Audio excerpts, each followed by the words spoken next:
Minu nimi on Aive Liibusk ja olen geodeesia, kinnisvara ja maakorralduse õppekava juht. Ja mulle on abiks siin ka Birgit Trikk, kes on selle eriala lõpetanud mõned aastad tagasi ja hetkel õpib doktorantuuris. Ning tänase infotunni eesmärgiks ongi põgusalt tutvustada meie õppekava, mis endast kujutab ja kui teil on küsimusi, siis te võite need chati panna või ka võite vahele küsida või pärast küsida. Nii et kõik küsimused on igati teretulnud. Aga sellest erialast siis, et see eriala nimi on meil hästi-hästi pikk. Koosneb 3 sõnast ja tegelikult ka siis see eriala hõlmabki endas 3 valdkonda. Esmapilgul need võivad tunduda väga erinevad, kuid tegelikult on see üks kompleks. Geodeesia sõna vihjab sellele, et tegu on mõõtmisega, andmete kogumisega loodusest, ruumiandmete kogumisega, aga ruumiandmeid on meil vaja erinevate plaanide, kaartide koostamiseks ja need omakorda on vajalikud planeeringute tegemiseks, ehitamiseks, kinnisvara rajamiseks ja sealt edasi siis selles õppekavas teine suurem pool ongi seotud juriidikaga, majandusega ehk kinnisvara ja maakorraldus. Ja see mõõtmine on ja rohkem siis seotud sellega, kuidas loodusest andmeid kätte saada, milliseid instrumente me selleks vajame. Ja maakorraldus jällegi, ma usun, et kõik mingil määral on kinnisvaraga kokku puutunud, et kas teil, teie vanematel on kinnisvara, on siis selleks maja, korter, maa ja sellega tehingute tegemine. Ja kui nüüd seda eriala soovite, kui soovib noor tulla õppima, siis mis võiks olla need huvipakkuvad märksõnad? Ma olen siin mitme aasta jooksul sügisel 1. septembril või septembri esimesel nädalal noorte käest, kes on seda eriala õppima tulnud, küsinud, et miks te selle eriala valisite. Ja üks selline põhiline märksõna, mis läbi jookseb, ongi huvi geograafia vastu, huvi looduse vastu, huvi keskkonna vastu, kaartide vastu, aga samas ka pooled tudengitest, need on tulnud huviga, mis on seotud kinnisvaraga. Et soovitakse oma tulevikku siduda kas siis kinnisvara maakleri elukutsega, kinnisvara hindaja elukutsega või ka kinnisvara arendusega soovitakse hakata tegelema. Ja selle eriala käigus tegelikult kõik need baasteadmised ja oskused siit koolist me kaasa anname. Ehk siis geodeesia, kinnisvara ja maakorralduse õppekava. See on 3-aastane õpe. Kokku peab selle stuudiumi jooksul koguma 180 EAP-d. Vastu me võtame sügisel 30 tudengit. Ja see õpe toimub meil esmaspäevast reedeni, on tunniplaanid enamasti. Ja siin nüüd olenevalt semestrist ja kuidas siis need ained meil tunniplaanis on, et mõnikord on isegi ka juhtunud nii, et reedesed päevad on kas tundidest vabad või siis on ka osad õppeained meil e-kursustena, mis siis lisab võib-olla seda paindlikkust selles õppekavas, et on võimalik võib-olla mõne väiksema osakoormusega ka tööd kõrvalt teha. Et Birgiti ma ka tegelikult palusingi siia just selle mõttega, et kuna ta üsna värskelt on eriala lõpetanud, et võib-olla sa, Birgit, räägiksid natukene juurde oma kogemustest bakalaureuseõppes mis oli positiivset, mis oli negatiivset võib-olla ja miks sa nagu üldse selle eriala valisid? Tere ka minu poolt. Mina lõpetasin gümnaasiumi aastal 2016 ja siis mul oli vähemalt kindel valik, et mina tahan minna edasi õppima. Mis eriala, seda ma nagu kohe ei teadnud, sest mul selline suur ettekujutus, kes minust saab, võib-olla nagu puudus. Ja siis hakkasingi uurima, vaatama, milliseid õppekavasid üldse olemas on. Ja siis leidsingi meie geodeesia kinnisvara maakorralduse õppekava. Miks ma otsustasin siis selle kasuks? Just seetõttu, et see pakub nii palju erinevaid teadmisi.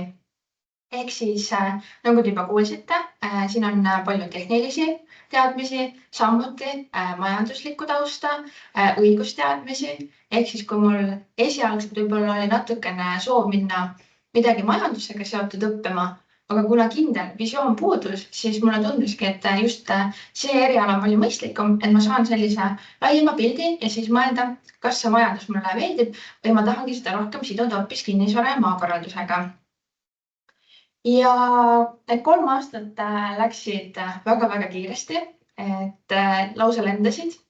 Õpingute käigus ma sain siis aru, et ikkagi see kinnisvara ja maakorraldus on teada selline minu pool võib-olla, kuivõrd see mõõtmine. Aga need käivad väga käsikäes ja kindlasti on vaja ka seda geodeesia ja tehnilist tausta, et kinnisvara ja maakorraldusega tegeleda. Ja õpingute käigus mina läksin näiteks praktikale kinnisvara hindajaks ja seal ma nägin, et ma tahaksin kas hindaja või maakleri elukutsega tulevikus tegeleda ja peale õpinguid läksingi maakleriks tööle. Ja kuna tegelikult hindajad ja maaklerid on Eestis üldjuhul töötavad ettevõtjad, ehk siis ma sain teha nii-öelda enda firma ja hakati siis pakkuma teenust suurematele firmadele, siis see minu nii-öelda gümnaasiumi unistus, et mul võiks olla majandustaust ja oma firma, et tegelikult see sai tõeks. Aga maakleri elukutse ajal tekkisid võib-olla mingid küsimused, veel mingid tähelepanekud ja ma jäin mõtlema, et võiks teha ka magistri ära, et võiks veel ennast edasi arendada. Nii et mul tekkis küll seal selline 2-aastane paus, aga läksingi magistrisse edasi õppima. Ja magistritööd kirjutades ja siin ruumides tagasi olles ma sain hoopis sellise tunde või sellise kutse osaliseks, et jäin siia. Nii et nüüd töötan ülikoolis. Ja ma loodan, et ma vastasin järgmistele küsimustele. Ja väga kena. Et sa tõid ka siin praegu välja selle sama, et tegelikult on, kuigi sinu huvi oli rohkem see kinnisvara, majandus, juura, siis tegelikult see geodeesia poole pealt saadud tehniline haridus või teadmised, need on olnud läbi sinu nii praktikuelu kui hiljem ka nüüd magistris ja doktorantuuris toetavad. Et just nimelt, et kinnisvaras ka maaklerid, nad peavad oskama ka plaane lugeda, on see siis majaplaan, korteriplaan, et selline tehniline joonise lugemise oskus, koordinaatsüsteemid, et see on kindlasti pluss sellele inimesele võrreldes maakleriga, kes võib-olla ei oskagi plaani lugeda. Aga võib-olla ma põgusalt räägiksin veel ka sellest õppekava ülesehitusest meil. Et ennist ma ütlesin, et õppekava koosneb 180 EAP-st, mis on vaja koguda 3 aasta jooksul. Ehk 1 aasta jooksul on vaja koguda 60 EAP-d. 30 sellest siis sügisel ja 30 kevadel. Ja õppekava on meil üles ehitatud, tegelikult kõik ülikooli õppekavad on sarnaselt üles ehitatud, et nad on moodulipõhised. Üks suur moodul on üldmoodul, mis on erinevatel erialadel siin ülikoolis üsna sarnane, et seal on ettevõtluse moodul, kus on siis sellised baasteadmised majanduse kohta, keskkonnamoodul, keskkonnakorraldus ja biomajandus ehk Maaülikool on keskkonnavaldkonnas eestvedajaks ja seetõttu ka siis keskkonnamoodul õppekavas. Ja siis hästi suure ploki moodustavad erialaained, mis on koondatud erialamoodulisse ja erialamoodul omakorda jaguneb väiksemateks, spetsiifilisemateks alammooduliteks. Ja võib-olla iga selle alammooduli kohta ma ütlen paar lauset ka, et mis seal õppeained siis on. Et kui nüüd see moodul, no näiteks sissejuhatus erialas, see on 15 EAP-d, siis see tähendab, et see moodul koosneb seal 3-4 erinevast õppeainest. Et ühe õppeaine maht jääbki sinna suurusjärku 3, 4, 5 EAP-d. Ja sissejuhatus erialasse, see ongi sellised ained on selles moodulis, mis aitavad esimese kursuse tudengitel sisse elada õpingutesse. Sinna alla kuulub samuti ka erialapraktika ehk peale teist kursustel erialapraktika suvel, kus siis tudengid lähevadki ettevõtetesse või asutustesse ja kuu aja jooksul on võimalik siis neil praktiliselt teha seda praktilist tööd seal ettevõttes. Et kas sina käisid siis kinnisvaraettevõttes tookord praktikal? Ja, minul oli kindel teadmine, et tahan kinnisvara poole peale ja siis otsustasin, et ma tahan kinnisvara hindaja tööd kõrvalt näha. Nii et valisingi välja ühe firma, kirjutasin neile ja mind pandi kohe muidugi proovitööd tegema, aga see läks mul väga hästi. Ja siis saingi kuu aega olla ühes väga heas kinnisvarafirmas. Ja päris tegidki hindamistööd? Ja, ütleme nii, et seal ma sain kõige parema teadmised ja oskused võib-olla, kuidas päriselt see käib. Et ikkagi kinnisvara hindamine on nii objektipõhiline, et siin bakalaureuse raames võib-olla tõesti ei saa nii süvitsi minna, et saamegi sellised põhilisemad teadmised, aga siis just koha peal saabki minna süvitsi asjadega ja siis täitsa teha hindaja tööd, Ja seal ettevõttes, erialapraktika, see tähendab ka seda, et seal ettevõttes ongi siis sinule määratud keegi inimene, kes sind ikkagi ka juhendab, et sa ei ole täiesti üksi seal. Ja, mind kohe võttiski vastu naisterahvas, kes tegelikult oli ka meie eriala lõpetanud. Nii et tal oli selline teadmine olemas, et mida meie eriala endas kujutab, ta on ise need ained ka läbinud, et selle võrra oli veel mugavam ja toredam. Aga kindlasti ka kõik teised olid väga abivalmid, et alati keegi juhendas ja õpetas. Et see on õppeprotsessi osa on see erialapraktika. Siis järgmine moodul on juriidika, mis siis koosneb 3 õppeainest, mis käsitlevad seadusi. Infotehnoloogia moodulis on koondatud siis erinevad tarkvaraõpet sisaldavad õppeained, et kuna nüüd meie erialal valdkonnas on hästi oluline jooniste koostamise oskus, mida tehakse CAD-programmidega, AutoCAD, MicroStation, et meil siin õppes on kasutusel AutoCAD. Samuti on hästi oluline geoinfosüsteemidega andmetöötluste tegemine ehk GIS rakenduste kasutamise oskus. Me kasutame ArcGIS tarkvara siin koolis, aga ka siis vabavarana QGIS-i. Ja GIS valdkond üldse on selline, et kui te tunnete selle vastu huvi, teete omale selle tarkvara selgeks, siis praegu üle Eesti otsitakse tikutulega neid spetsialiste taga. Lisaks on seal infotehnoloogia moodulis veel ka BIM ehk tänasel päeval uued suured ehitused, hooned, mis rajatakse, seal eeldatakse, et sellega koos juba on olemas ka selline ehitise infosüsteem või mudel, kus siis on mudelisse kantud kõik tehnovõrgud, mis hoones on, hoone mõõtmed, et juba siis projekteerija annab selle edasi ehitajale ja hiljem, kui hoone on valmis, siis hoone haldamiseks on need BIM-mudelid olulised. Et see infotehnoloogia on siis need erialased programmid, mis meie valdkonnas on vajalikud. Rakendusgeodeesia ja kaugseire, Et siin nüüd te tegelikult näetegi, et 3 järgnevat moodulit on natuke suurema mahulised, et need ongi nüüd sellised hästi erialaspetsiifilised moodulid. Et rakendusgeodeesia moodulis on siis erinevad tehnilised õppeained, seal on plaani lugemise, plaani koostamise õpetus, seal on GPS-i kasutamise õpetus, elektrontahumeeter, laserskanneerimine, droonindus, kaugseire, et kõik sellised õppeained, mille eesmärk on õpetada kasutama erinevaid instrumente informatsiooni kogumiseks loodusest. Nüüd maakorralduse ja maakatastri moodul on maakorralduse põhine võib-olla, kuna see on ka sinu valdkond, et ütled 2 sõna nende ainete kohta või mida nendes ainetes õpetatakse üldiselt selles moodulis?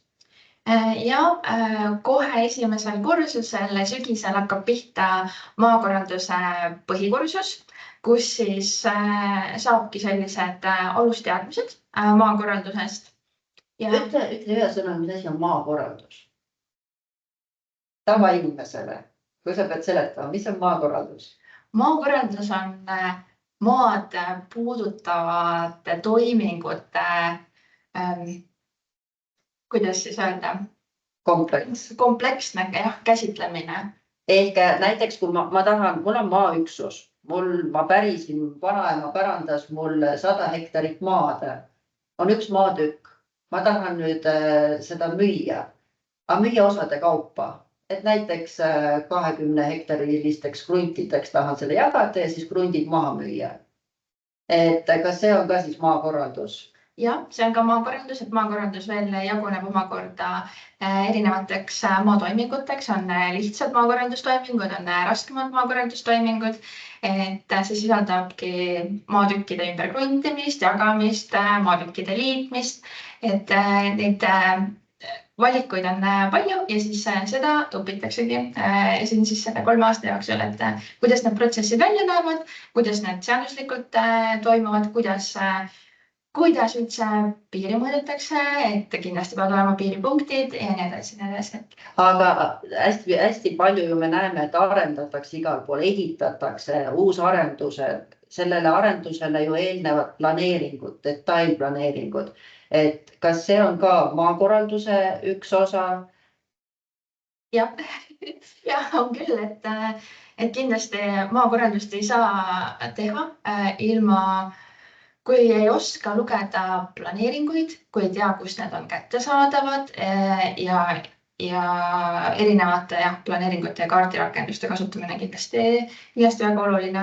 Vaat see on hea, et sa seda mainisid, et need erinevad kaardirakendused, et meil tegelikult Eestis on ju neid erinevaid infosüsteeme, riiklikke infosüsteeme hästi palju, kus on avalikult võimalik kätte saada kogu see informatsioon, et paljud inimesed tegelikult ei teagi või ei oska neid kasutada, et ka selle oskuse me ju siin sellesama mooduli käigus anname. Ja Maa- ja Ruumiametil on väga palju erinevaid kaardirakendusi, mis on nende kodulehel tasuta kättesaadavad, nii et saab väga palju erinevaid teemakaarte sealt vaadata ja igaüks võib minna ka näiteks enda kodu või enda kinnistult otsima ja vaadata, mis andmed sealt välja tulevad.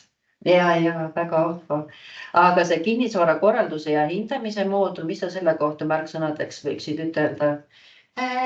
Seal siis keskendutakse rohkem kinnisvara õppeainetele, et kohe sügisel hakkab pihta kinnisvara õpetus, kus siis saab jälle nii-öelda esmased teadmised, et mis see kinnisvara on ja millega nagu järgnevate 3 aasta jooksul tegeletakse ja siis veel nimetan mõned õppeained, mis siis selle 3 aasta jooksul läbi käivad, ongi näiteks kinnisvara ökonoomika, kinnisvara hindamine, kinnisvara haldamine, et kõike natukene, et siis saabki nii-öelda natuke tunnetada, et kuhu võib-olla valdkonda võiks tulevikus kellelegi rohkem nagu huvi pakkuda ja saabki sellised põhilised teadmised igast vaatenurgast kätte. Ehk see on nagu rohkem siis niimoodi hoonega seotud need õppeained, et kui kinnisvarast me räägime? või siin selles kinnisvaramoodulis ka on ikkagi maaga seotud? Kõigega seotud, et kinnisvarad tegelikult on nii laia spektriga, et samamoodi on vaja teada planeeringuid, on vaja maaga seotuid andmeid teada, et on vaja teada juriidilist tausta, on vaja teada seda majanduslikku poolt ja on vaja teada ka tegelikult seda ehitustehnilist poolt, siis mis võib-olla on tõesti selline objektipõhisem rohkem. Et kõike. Et siit tegelikult jällegi selle kaarega me jõuame sinna tagasi sellesse punkti, et kus need andmed tulevad mõõtlistest. Ja need on kõik tegelikult aluseks, et saame planeeringuid hakata koostama, et projekteerija saab hakata midagi projekteerima, et on vaja alusandmeid. Et need jällegi, see 3 sõna selles õppekavas, geodeesia, kinnisvara, maakorraldus, nad alguses tunduvad, et kuidas nad kõik nüüd on pandud siia ühte õppekava kokku, aga võib-olla läbi nüüd selle Birgiti selgituse ja minu jutu ehk tekivad sellised ähmased ettekujutused, et need on omavahel hästi tihedalt seotud. Ja ka näiteks sina, et sa läksid kinnisvara valdkonda, aga sul oli selleks tugevaks toeks ikkagi just nimelt see tehniline taust. See on sinu eeliseks teiste ees. Nii, ja siin on veel meil eriala valikainete moodul. Vot see moodul on tegelikult nüüd selline. Meil õppekavas otsest spetsialiseerumist ei ole ju. Aga nii nagu siin meie jutust on välja tulnud, et tulevadki meie erialale väga erineva huvialaga tudengid, noored, kes tahavad kas tehnilise poole peale pöörduda, kes tahavad majanduse ja juriidika poole pöörduda. Ja vastavalt sellele on siis tegelikult nüüd selle valikainete mooduli põhjal võimalik valida omale õppeaineid, kas siis rohkem suunitlusega tehniliste ainete poole, et rohkem saada süvitsi mõõtmisega seotud teadmisi, või siis on võimalik valida 15 ainepunkti ulatuses maakorralduse kinnisvara täiendavaid õppeaineid. Et siin toimub selline väikene spetsialiseerumine, et ametlikult ta diplomi peale kirja ei lähe, aga teil on siis võimalik oma seda tulevikku hakata sellega planeerima. Ja teine on siis bakalaureuse töö, kus siis ka vastavalt sellele tööteemale on võimalik tekitada see spetsialiseerumine. Ja siin ekraani peal te tegelikult praegu näete, et see õpe lõpeb meil kas bakalaureuse tööga või bakalaureuse eksamiga. See tähendab seda, et meil on nüüd see bakalaureuse eksam olnud õppekavas 3 aastat ja miks see eksam sinna sai ka pakutud, inimesed on niivõrd erinevad. Ühele on lihtne kirjutada seda lõputööd ja ta valib lõputöö kirjutamise. Teise jaoks on see lõputöö kirjutamine väga-väga keeruline, raske ja siis ta valib pigem selle komplekseksami, mis siis koosneb nendest põhiõppeainetest, mis 3 aasta jooksul on läbitud. Neid põhiõppeaineid on umbes 10 ja nende põhjal siis on koostatud eksami küsimused. Et just sellel nädalal ka meil toimus siin selle aasta lõpetajate eksamineerimine, et eksam toimus esmaspäeval ja kõik väga edukalt siis sellega sooritasid. Nii et see väike valikuvõimalus, et kes mida tahab teha. See on nüüd sellest õppekavas selline hästi kiire ja põgus ülevaade. Mis siis veel? See slaid siin, sellega me tahtsime nagu veel üle rõhutada seda ka, et see õpe on meil hästi käsikäes praktikutega.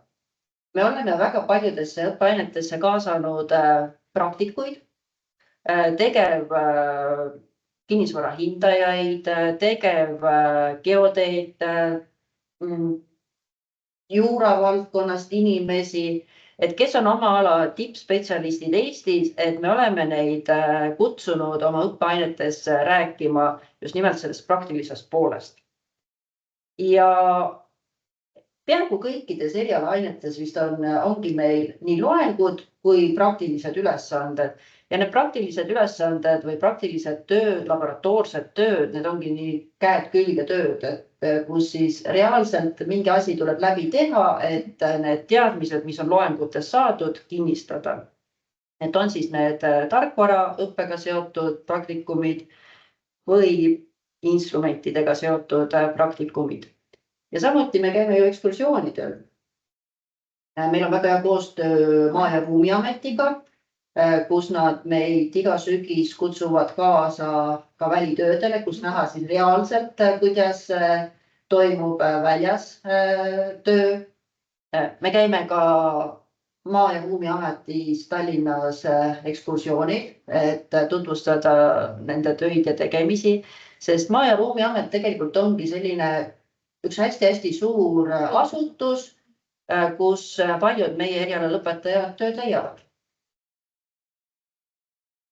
Ja võib-olla nüüd lõpetuseks kiirelt veel meeldetuletus, et kuidas meil vastuvõtt toimub. Vastuvõtt toimub meil 3. juulini ja vastuvõtu nimekirjad avalikustatakse 18. juulil ja siis, kui need nimekirjad on avalikustatud, siis on võimalik nendel kandidaatidel kas kinnitada või tagasi lükata see sooviavaldus, et siis need lõplikud nimekirjad tulevad 21. juulil.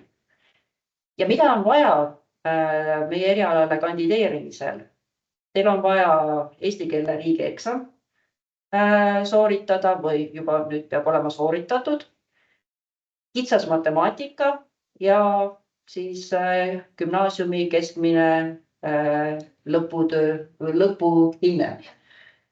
Nii et kokku on võimalik saada maksimaalselt 25 punkti. Nüüd on võimalik teha ka asendused, et mis juhtub siis, kui te ei ole kitsast matemaatikat teinud, olete teinud laia matemaatika, seda parem. Et siis see miinimumpunkti summa peab olema teil 24 punkti, et muidu siis kitsal matemaatikal minimaalselt 40 punkti. Ja kui nüüd eesti keel ei ole olnud teie emakeel või see on olnud teie siis valikus teine keel, siis selles peab olema riigieksamil saadud vähemalt 80 punkti. Ja peale bakalaureuseõpinguid on võimalik minna magistrantuuri, Birgit on siin näiteks. Ma jätkas oma õpinguid magistrantuuris või on võimalik minna siis ka tööle ja ma julgen siin seda väita, et meie eriala lõpetajatel ei tasu karta seda, et erialast tööd ei leia. Et see eriala on niivõrd laia baasi annab, et teil ongi võimalik minna siis tööle kas kuskile riigiasutusse, on siis selleks Maa- ja Ruumiamet, mitmed meie lõpetajad on Transpordiametis tööl, on võimalik minna kohalikesse omavalitsustesse maakorraldajana, planeeringuspetsialistina tööle, KIS-spetsialistina tööle, eraettevõtetesse ongi siis kas kinnisvarafirmad, maamõõdufirmad, geodeesiafirmad, ehitusgeodeesia või on ka siis sellised suured riigiettevõtted, kus meie lõpetajad töötavad Eesti Energia, Riigi Kinnisvaraks ja sellist Tallinna Sadam. Et need on ainult mõned sellised märksõnad. Et me oleme teinud siin statistikat umbes 70-75% meie eriala lõpetajatest leiab erialase töö. Ja need ülejäänud 25-30%, need on siis lihtsalt valdkonnast üldse ära läinud. Nii et see protsent on üsna suur, et valdkonda jäädakse tööle ja valdkonnas leitakse tööd. Ja saidki slaidid otsa. Et kui nüüd kellelgi tekkis küsimusi, siis me väga hea meelega vastaksime teie küsimustele või kommentaare. Et palun. Mul oleks selline küsimus, et kui suur tahtmine on sellele erialale tavaliselt? See eriala on viimasel 5-6 aastal olnud Maaülikoolis esimese top 3 populaarsuselt top 3 hulgas. Ja praegu ma just vaatasin ka SAIS-ist tulemusi, et sisseastumine läks lahti esmaspäevast 2. juunist ja hetkel on küll esitatud ainult 10 avaldust, aga on populaarsuselt kõige populaarsem meie eriala.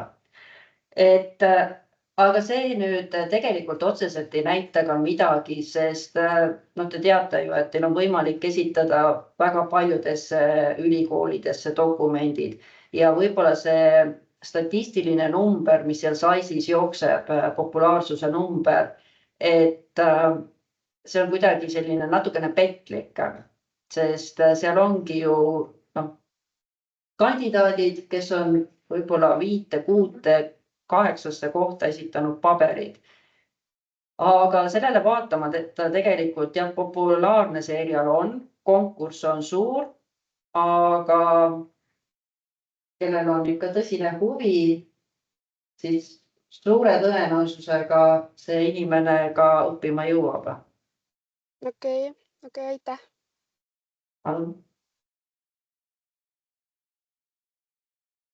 Kas on kellelgi veel küsimusi, kommentaare? Võib kirjutada ka. Ja võib kirjutada ka.